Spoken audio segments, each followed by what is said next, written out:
What's it take to get into the so-called Magnificent Seven? Last autumn, these elite business schools enrolled their largest combined class in 6 years. The M7 maintained academic standards and they pushed up program costs above $260,000.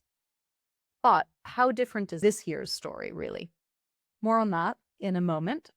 I'm Polulem for Poets and Quants, and my co-hosts, Maria Wickvilla from Applicant Lab and Caroline DRT Edwards from Fortuna Admissions are both with me today. And this week we're talking about the numbers game in elite admissions and what it can tell us about an intake. So we're looking today at a Poets and Quants story, which is based off of last autumn's M7 figures. And I should mention the current intakes figures are just coming in right now. So this is why we're somewhat backward looking here, but bear with us. So last autumn, the M7 received 48,800 applications for that MBA class of 2027. And that was an increase of just 0.6% after a pretty big rise in applications. So the previous cycle, they went up by 22%. And similarly, for this class of 2027, schools collectively admitted 2.7% more students over that previous year while enrolling 1.8% more. So overall growth there. Starting with you, Caroline, what do these numbers tell you? And also, how do they compare to figures since that historic high that we saw in 2018? So as you mentioned, we're looking back at a cycle that started. So applications for this class that we're looking at here would have started nearly 2 years ago. So we're looking at the market as it was 1 to 2 years ago. And of course, the schools, there's always a big lag in the schools publishing their data. And so it'll be some time before we see how things have played out since then. So there's always ups and downs in application volume, right, to business schools, and there is a some relationship to how the economic circumstances are playing out. So typically, if there's an economic downturn, you'll see an increase in application volume, and when the economy is strong, then applications tend to be flat or may decline. So the data that we're looking at here, it's fairly flat. So no big changes either way. Also, when you look at the class statistics, so average test scores, average GPAs, there's a lot of consistency with previous years. So I think, first of all, I mean, it just says a lot about the power of the M7 and their ability to year in, year out attract an incredible pipeline of very talented candidates. So we can talk about some of the small fluctuations within this data set, but I think that the headline is that there's just incredible consistency in their ability to attract the best and the brightest from the US and to a certain extent from the rest of the world, although that seems to be declining somewhat, and we can come back to that point. But really impressive figures here in terms of application volume. And there are no other schools around the world who see um, uh, this size of applicant pool. So it is really impressive. And something that always astonishes me is the yield rates at Harvard and Stanford. So nearly 90%, right? Yield. So that's the percentage of people who are accepting the offer. So that is just astonishing. I mean, essentially what it means is that someone who gets into Harvard or Stanford, they are almost certain to go there. And if you are HBS or you're Stanford GSB, your competition is the other school or nobody else, really, right?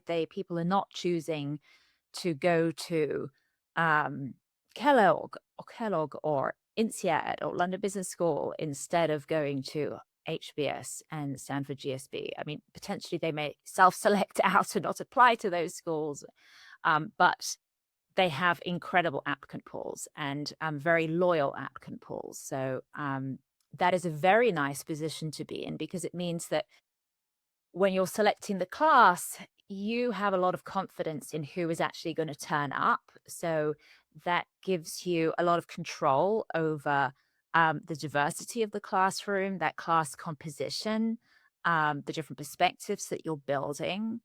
And it really drops off very sharply, right? When you go further down the list in the M7. So whilst Harvard and Stanford are in the upper 80 percentage points for yield, um, there are two schools, Chicago Booth and Kellogg, who are just below 40%. So that's a very, very different situation to be as an admissions team because it means that you're just admitting so many more people than you know will turn up. And so it just makes it so much harder to craft the class and manage the classroom diversity because just so many people who you're making offers to will not be turning up to the program. So it's a very different position to be in. So kudos to the admissions teams at HBS and Stanford GSB. Mm. I like it. Yes, or Caroline empathizes. Um, never been on that side of the table really, but yeah, I mean, you've covered off a number of the points already, but to that earlier one about selectivity. So, Maria, as Caroline said, admissions may have plateaued, but that academic profile you need to compete for an M7 seat, they're still as competitive as ever, right? How is that possible? Right. I mean, it's possible because the vast majority of people applying to these programs are in fact academically qualified. I think the rough estimate that I've heard thrown about is that roughly 80% of applicants are within that competitive range in terms of GMAT score and GPA. And so even if there's a pretty massive drop in application numbers, there are so many other applicants in the pool who are just at that same level of GMAT, GRE, or GPA. So they can just fill the class multiple times over. So I actually think that metric is the kind of an easier one to sort of game. That's not as concerning. I feel like, yeah, I've never been in Caroline's shoes, but I can imagine like, okay, well, you know, fine, numbers are down, but we still have so many hundreds or thousands of people who have a 730 GMAT or, a 3.7 GPA. So that's how I think they're able to maintain that. Sure. Yeah, Caroline, so if you're one of these thousands of applicants hoping to earn a seat in the M7, this admissions data may offer a way to kind of gauge your chances, although as we've mentioned, it is somewhat backwards looking. But if you were an applicant, how seriously would you take these numbers? But I think it's useful context to understand what the applicant pool or what the admitted applicant pool looks like, what the student class profile is. But there's great diversity within that. And so sometimes it's not helpful because it can put good candidates off from applying because it looks like if you don't have a 3.7 GPA and you don't have an incredible GMAT, then maybe you're out of the running. And that's not the case. So that is the average, but there is great diversity at all of these schools. So, still, it's helpful, right? If you are thinking about applying to business school, and for example, you are planning to take the GMAT or the GRE, and you're thinking about what you should be aiming for, then it's useful to look at, well, what is the average at the schools that I am targeting? Because ideally, you want to be at or above that average. So it can give you a sense of how much preparation you need to do and how hard you need to work for those tests. And that is one data point that is within your control, right? As an applicant, you can't go back and change your GPA. There's probably at this point a limited amount that you can do to change your professional track record. But the GMAT or the GRE is one element that is entirely within your control as you apply. So I think that can be a useful reference point. Um, and also something to keep in mind is that those are just two data points, right? The test scores and the GPA.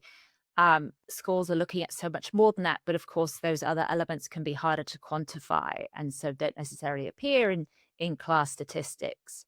So sometimes candidates over-index on the importance of their GPA and their GMAT because that is very visible in these statistics that we all talk about and that we see. But unfortunately, having an incredible academic track record is not going to be enough to get you into any of these schools. It's just one part of the picture. So the other parts are a little bit harder to measure and therefore aren't as visible here, but are equally as important.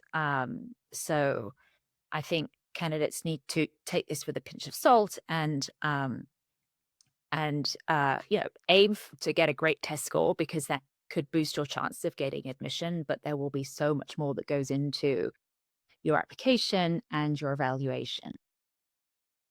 Sure. So also think about the less easily quantifiable data. And, we've been talking about the bigger numbers, but it's worth looking at the details. So this nearly flat application total that we're seeing does actually mask a lot of movement between these individual schools.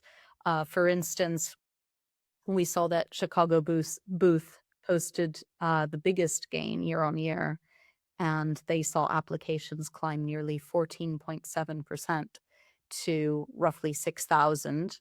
Wharton and Kellogg also saw growth, so that was 4% and 4.6% respectively, whereas Harvard received just over 440 fewer applications. And on that side, it's a decline of 4.5%. So, Maria, what's behind these shifts, do you think? Well, I think that it can be a number of things. I think for Booth in particular, Booth has been very generous and very aggressive with scholarship funding. They have received some pretty major gifts from alums over the past several years that have allowed them to really woo students, who would have otherwise gone to the Harvard, Stanford, Wharton trifecta. I have seen that in many cases, Booth will, provide an extremely generous scholarship, a merit-based scholarship, right? As we know, Harvard and Stanford do not provide merit-based aid, usually for the most part. They primarily provide only need-based aid. And so if I get into those programs, but I also get into Booth and Booth's offering me, $80,000 a year or something, and Harvard's offering me virtually nothing, it can make a significant difference for some students. And I do think that as word gets out that, oh, Booth's super generous, that might drive more people to apply. I also wonder if there might be some shifts in the career trajectories, right? It's interesting that the schools that are more famous for quote unquote finance, for many years, tech was the big story. And now the rumors over the past couple of years have been that, there are layoffs in tech and maybe tech's hiring is softening a little bit. And I'm just purely speculating, but I wonder if people are now, there's more of a flight to the perceived relative safety of the finance careers. And perhaps that might be something driving the finance schools, or on a broader level, those more quantitatively, the schools that are more famous for having that strong quant background, perhaps. But I don't know, speculation. No, interesting. Caroline, what other shifts caught your eye? So something that I think is interesting is that unfortunately there's a little bit less transparency now in some of the data. So I find it rather curious that Kellogg no longer reports the percentage of women in the class, which is a bit of a shame. They had reached parity, I believe, in the class, and you report that they had said that their percentage of women had gone down, but they're not reporting that percentage. So I find that odd. But of course, this is in the context of the backlash against DEI and the difficult legal situation that the legal context for many universities. So some data points have fallen out of the class statistics. You mentioned in the article that the reported average share of US students of color fell from 46 to 34%, but that some schools, in fact, aren't reporting that. So it's not clear if there is actually an underlying decline or not. would be a shame if there is an underlying decline, and I think it's quite possible given the changes in how DEI has been stripped out of admissions processes.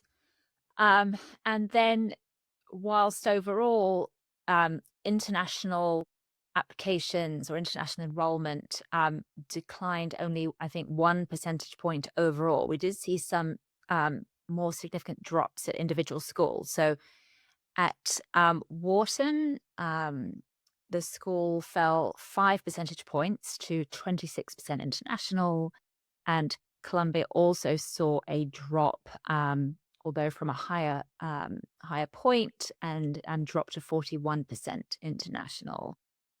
So I think the context is, at this point, this class was applying at a time when already there were a lot of concerns about the Trump administration, and the impact on student visas and the immigration climate in general. And I think that it's quite clear that that has continued to worsen for the US schools, and that it'll be very interesting to see the class statistics for the class entering in the fall of 2026 this year, because I think there will be some quite significant drops in the percentage of international students on these programs. So we will have another story to talk about later when that data comes out. But the anecdotal evidence that we're hearing from the schools is that they have quite a dramatic drop, and an unprecedented drop in international demand for this entering class now. So this was already starting to play out last year, but it's definitely got worse since then, unfortunately. Hmm. Yeah, and Maria, I want to also ask you your predictions for the cycle this year. But before we get there, I think you had a point you wanted to make about yield and at MIT specifically.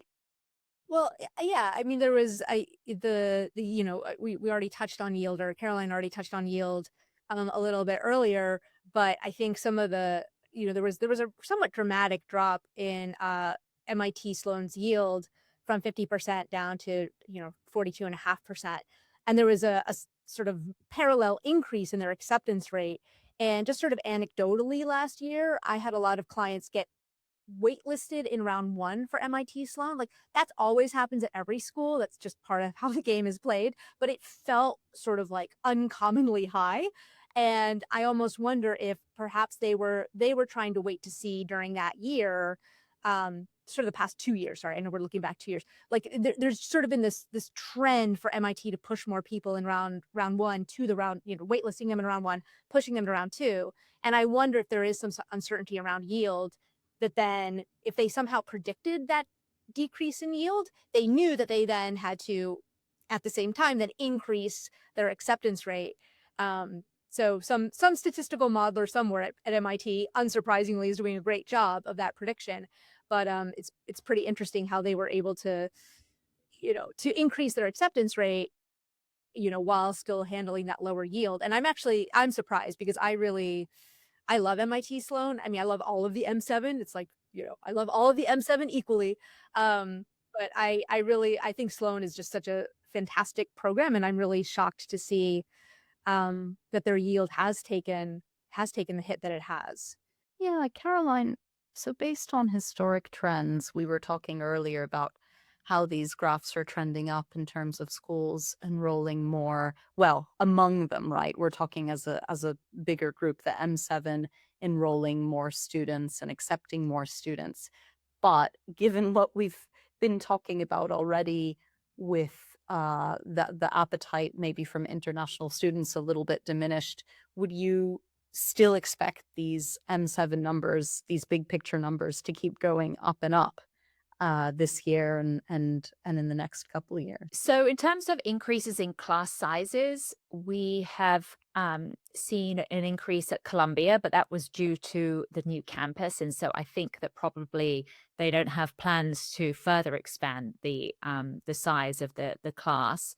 But yes, I think in this fall, I would be very surprised if we saw increases in class sizes, because I suspect that we will see a drop in the percentage of international students. And therefore, as that's a big chunk of the class for many of these schools, I doubt that they will want to accept a lot more domestic students and further reduce the percentage of the international students in the classroom.